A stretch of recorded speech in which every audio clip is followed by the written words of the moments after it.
Hello, and welcome to Total Mage. So recently I ran across this article, and I've always had a little suspicion about this idea, and this article and kind of the research that they cite in here really reinforces this kind of gut instinct that I've always had about there being some type of racial motive behind when they blame video games and when they don't. It's very interesting. So I just want to go through this article. It's over on thenextweb.com. I'll link the article below in the description, and just read through it and just kind of add some of my own, I guess, editorializing opinion on this. So the title of the article is "Study Blaming Mass Shootings on Video Games is Based in Racial Discrimination." Since the first violent video game was created, there have been endless claims that video games lead to violent behavior in real life, despite study after study proving the theory wrong. The speculation is still prominent as last month, after multiple mass shootings in the US, President Trump blamed the glorification of violence in video games and the internet as the main cause of mass shootings without mentioning guns. However, a new report suggests that this assumption is not only wrong, but based on damaging stereotypes about race. As first reported by MIT Technology Review and published in the Journal of Psychology of Popular Media Culture, the study was made up of two separate experiments. The first part had researchers analyze 200,000 news articles about 204 mass shootings in America over the last 4 decades. It ultimately found that shooters of different races were illustrated by journalists in very different ways. For example, if the shooter was white, video games were more than 8 times more likely to be mentioned in a news article. However, if the shooter was a person of color, external influences like video games were not to blame.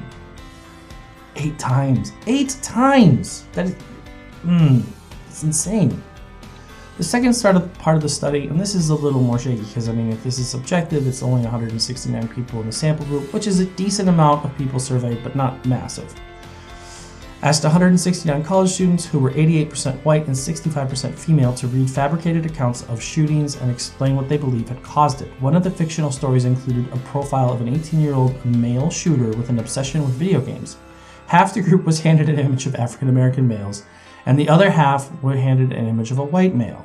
The student then had to decide whether the shooter's history of playing violent video games influenced his crime or the perpetrator's crime was not linked to violent video games. Researchers found a small but statistically significant difference between the number of people who believed that video games were playing a factor in the account of the white shooter and those who said the same of the black shooter. Talking to MIT, James Ivory, an author of the study, explained both of these studies showed that we see interests and discussion of video games of white perpetrators, but we are more comfortable looking at other explanation for other minority groups. The study makes it clear that racial discrimination influences how we perceive or attempt to understand violent crime. What's unclear here is why politicians fail to understand that games have nothing to do with it, and that access to guns and lack of access to mental health support are more important to prioritize. This statistically significant? Probably not.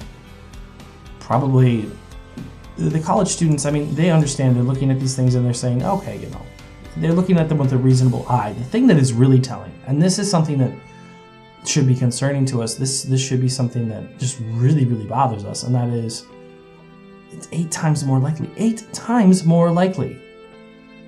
That's crazy. That is the idea that we allow professional journalists to spew this kind of trash on us is just insane. It's just insane. I'm going to link this below, and I'll also link the study for the news articles in the description below as well. I'd love to know your thoughts if you think that the media is, I don't know, like, why would the media have an agenda of like pointing to white people that do mass shootings and saying, well, it's because of the violent video games, but then not doing that in the same term? I mean, because if the attacks against the video games, I don't, that just seems so counter to me to separate those into 2 different groups, or is it because we already have things that the media blames for violence in groups of people other than Caucasians, and they don't want to divert from those special interests that they already have? I mean, that would kind of make sense. Just on the whole, it's very telling, the articles, that many of them with that big of a statistical variance between white people and non-white people. It's just that's not a coincidence. That is not a coincidence. And I found that to be incredibly fascinating. So would love to know your thoughts. Thanks as always for stopping by. If you enjoyed this video, hit that like button. If you are new to the channel, hit that subscribe button. And as always, I will see you next time.